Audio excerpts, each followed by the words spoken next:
Cinema इस विश्व का सबसे सुंदर झूठ है। सिनेमा हर सेकंड में 24 बार महसूस होने वाला सच है। आप सिनेमा नहीं बनाते, सिनेमा आपको बनाता है। सिनेमा की जादू खत्म हो गई है। ये चारों कथन एक दूसरे के खिलाफ में खड़े हैं। ये चारों कथन मेरे नहीं है। ये कोटेशन एक ही आदमी के है, जो एक फिल्म मेकर है।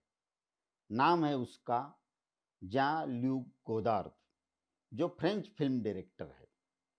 मैं अपनी बात उसके चौथे कथन से शुरू करता हूँ। सिनेमा की जादू खत्म हो गई है। वाकई खत्म हो गई है। जो दिखती है जादू, दरअसल वो सिनेमा की जादू नहीं है। उसकी टेक्निक की जादू है। उसके कंटेंट, स्टोरी या कहो आत्मा की जादू खत्म हो गई है। सिनेमा सबसे ज्यादा लुभाने वाला, सबसे ज्यादा प्रभावी कला प्रकार है, क्योंकि वास्तविकता का सबसे नजदीक वाला प्रतिरूप बनने की क्षमता सिनेमा रखता है। दर्शक तो शुरू से ही इस बात से वाकिफ होता है कि वो फिल्म देखता है, कोई हकीकत तो नहीं देखता।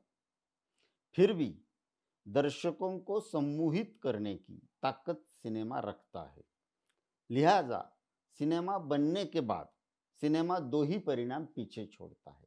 एक, या तो जो चल रहा है इस दुनिया में वही बढ़िया है और बस इसे बरकरार रखो। दूसरा, जो चल रहा है वो ठीक नहीं है, ये सूरत बदलनी चाहिए। वैसे तो सिनेमा का परिचय कई तरह से दिया जाता है, जैसे कि ये कमर्शियल सिनेमा है, समानांतर सिनेमा है, या तो पॉलिटिकल फिल्म है, या बायोपिक है, घरेलू सिनेमा है, या फिर कॉमेडी वगैरह वगैरह। लेकिन इन सब विशेषताओं के बावजूद फिल्म दो ही प्रकार में बंट जाता है। एक, मौजूदा हालात में किसी ना किसी बहाने से बरकरार रखने वाला सिनेमा, और दूसरा, मौजूदा वास्तव में परिवर्तन चाहने वाला सिनेमा।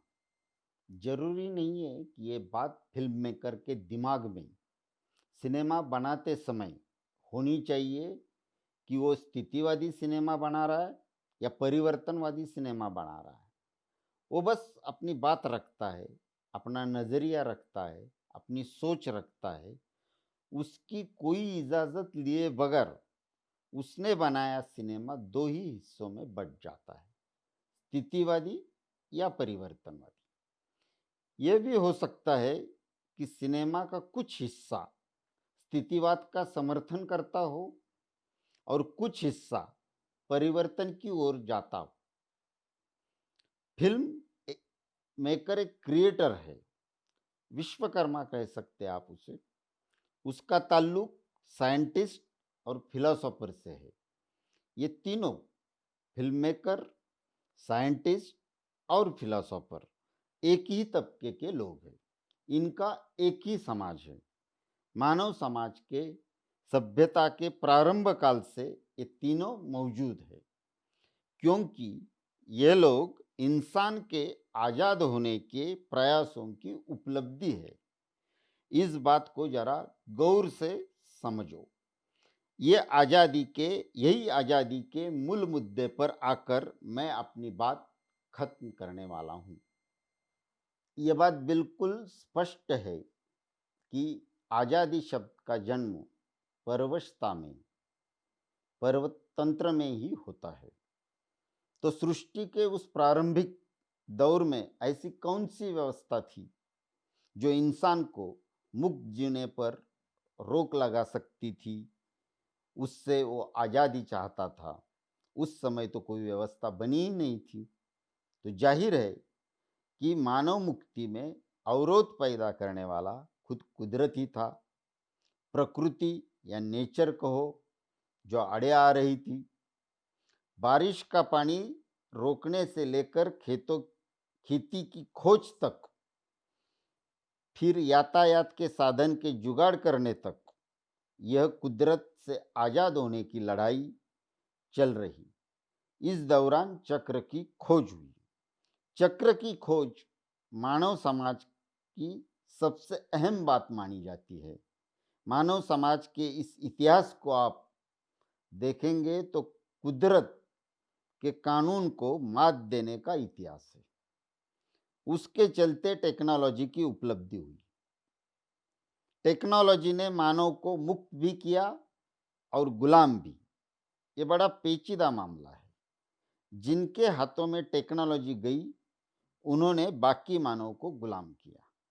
किसी ना किसी सूरत में यही सिलसिला आज भी जारी है और क्रिएटर, साइंटिस्ट और फिलोसोफर मानव की मुक्ति की लड़ाई एक दूसरे को प्रभावित करते हुए आज भी लड़ रहे हैं। मानव समाज की ऐसी कौन सी अलग पहचान है जो बाकी जीव सृष्टि से बिल्कुल हटकर मानव ज्ञाति को इस सृष्टि का सर्वे सर्वा बना देती है? वो पहचान है इंसान का क्रिएटर होना। इंसान जो है कुदरत के कानून को शरण जाने से इनकार करता है। कुदरत ने उसे सृजन क्षमता बख्शी है, क्रिएटिविटी पावर दी है, वो किसी अन्य जीव जंतुओं के पास नहीं है। उसके चलते ही कुदरत से आज़ाद होने का, उसे चुनौती देने का एकमात्र प्रयास मानव सदियों से करता आया है और उसके बल पर इतनी सारी दुनिया या कहो इतनी सारी व्यवस्थाएं उसने बढ़ाई है। इन व्यवस्थाओं ने कुछ हद तक हमें मुक्त किया है और कुछ हद तक गुलाम भी बना दिया है। टेक्नोलॉजी हमें एक तरफ आज़ादी देती है और दूसरी तरफ नई गुलामी में उलझा देती है। संभवतः सारी सुविधाएं पाकर भी आदमी का मन, उसकी आत्मा बिल्कुल निर्बाध सुख के तलाश में भटकता रहता है।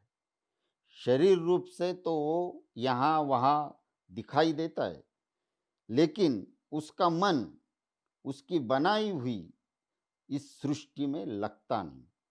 वो बार बार इस उलझन में खुद को सवाल करता है कि मेरी प्राथमिकता क्या होनी चाहिए, मेरे अस्तित्व को बचाना या मेरे अंतरात्मा की आवाज को बचाना। फिर ये सवाल फिलॉसफी के दायरे में जाता है। फिल्म मेकर को अपने अंदर एक चिकित्सा करने वाला साइंटिस्ट, एक फिलोसोफर भी साथ में रखना होता है। जो इर्द गिर्द में दिखता है वो सिनेमा नहीं है। जो दिखता है और नहीं भी दिखता है, उसका अर्थ और अन्वय इस कदर प्रस्तुत करना है कि दर्शक अपने अंदर झांकने पर मजबूर हो। इंसान होने की बुनियाद और उस बुनियाद के सारे आयाम समझने की कोशिश करने पर मजबूर हो। फिल्म मेकर होने का मतलब है मानव की बुनियादी पहचान जो है क्रिएटर होना, सृजन आनंद लेना, जिसके सब हकदार है, ईच एंड एवरी पर्सन, उस हक की प्रस्तावना करते रहना और बार बार करते रहना। इस बात को अच्छी तरह से समझ जाए तो ना सिनेमा के ऊपर सुंदर झूठ का इल्जाम लगाने की जरूरत है, ना सिनेमा की जादू खत्म होने की हताशा पाने की जरूरत है। इसमें कोई दो राय नहीं है कि सिनेमा मानव समुदाय की सबसे अनोखी उपलब्धि है। इसलिए तो मानव को सामाजिक तौर पर और व्यक्तिगत तौर पर भी उन्नत बनाने में सिनेमा का उपयोग करना चाहिए।